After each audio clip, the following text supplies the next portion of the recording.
Rabbi shrah li sadri wa yassir li amri wahlul 'uqdatam min lisani yafqahu qawli. Bismillahirrahmanirrahim.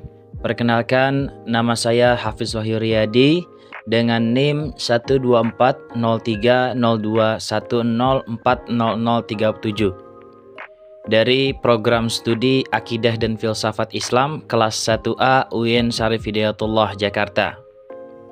Dan pada kesempatan kali ini saya ingin membahas suatu kitab koleksi hadis karya Imam Abu Daud yang berjudul Sunan Abi Daud. Kitab Sunan Abi Daud merupakan salah satu kitab hadis yang termasuk ke dalam Kutubus Sittah, yaitu 6 kitab hadis yang paling otoritatif. Dalam penyusunan kitabnya, Imam Abu Daud hanya memuat beberapa hadis atau hadis-hadis yang berkenaan dengan hukum-hukum saja. Oleh karenanya, metodologi yang dipakai oleh Imam Abu Daud dalam menyusun kitabnya itu bergantung kepada kitab-kitab atau bab-bab yang berkenaan dengan fikih saja. Dalam mengumpulkan hadisnya, tercatat Imam Abu Daud telah mengumpulkan hadis sebanyak 500.000 hadis. Akan tetapi, hadis-hadis yang ia masukkan ke dalam kitabnya itu, Sunan Abi Daud, hanya berjumlah 4.800 hadis. Dan untuk tingkat kesohihan kitab ini, Sunan Abi Daud menduduki peringkat ketiga setelah 2 kitab sebelumnya, yaitu kitab Shahihaini, kitab Sahih Bukhari, dan juga Sahih Muslim.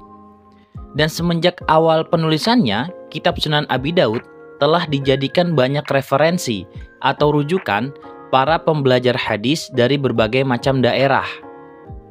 Adapun nama lengkap dari penulis kitab Sunan Abi Daud adalah Sulaiman Ibnu Al-Ash'ath, Ibnu Ishaq, Ibnu Bashir, Ibnu Shaddad, Ibnu Amr, Ibnu Amir, Abu Daud Al-Azdi As-Sijistani, atau yang kita akrab dengan sebutan Imam Abu Daud. Beliau dilahirkan di Sijistan pada tahun 202 Hijriah dan kemudian wafat di kota Basrah pada tahun 275 Hijriah. Semasa hidupnya, beliau merupakan seseorang yang haus akan ilmu pengetahuan. Bagaimana tidak? Ya karena sejak masa kecilnya, beliau sudah dicintakan dengan yang namanya ilmu, Al-Quran, dan juga hadis Nabi Shallallahu Alaihi Wasallam. Jika kita ingin membahas suatu karya, maka tidak mungkin suatu karya tersebut luput dari yang namanya komentar-komentar atau ulasan-ulasan dari orang lain. Tak terkecuali dengan karyanya Imam Abu Daud yang satu ini, yaitu Sunan Abi Daud.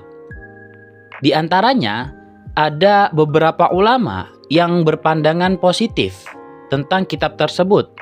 Seperti yang disampaikan oleh Al-Imam Al-Ghazali, beliau mengatakan bahwa kitab Sunan Abi Daud sudah cukup bagi para mujtahid untuk mengetahui hadis-hadis hukum.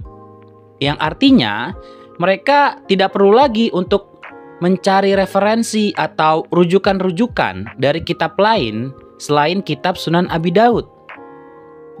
Akan tetapi, ada beberapa ulama pula yang mengkritik karya Imam Abu Daud. Salah satunya, seperti yang disampaikan oleh Ibnu Hajar Al-Asqalani, Imam Nawawi, dan juga Ibnu Taimiyah. Mereka mengkritik dalam beberapa hal. Di antaranya, dalam kitab tersebut tidak ada penjelasan tentang kualitas suatu hadis dan juga kualitas sanadnya.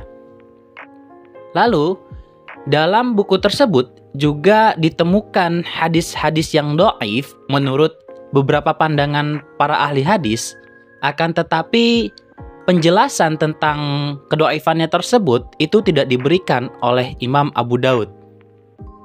Mungkin hanya itu yang dapat saya sampaikan. Selebihnya saya mohon maaf. Dan video ini saya akhiri. Terima kasih.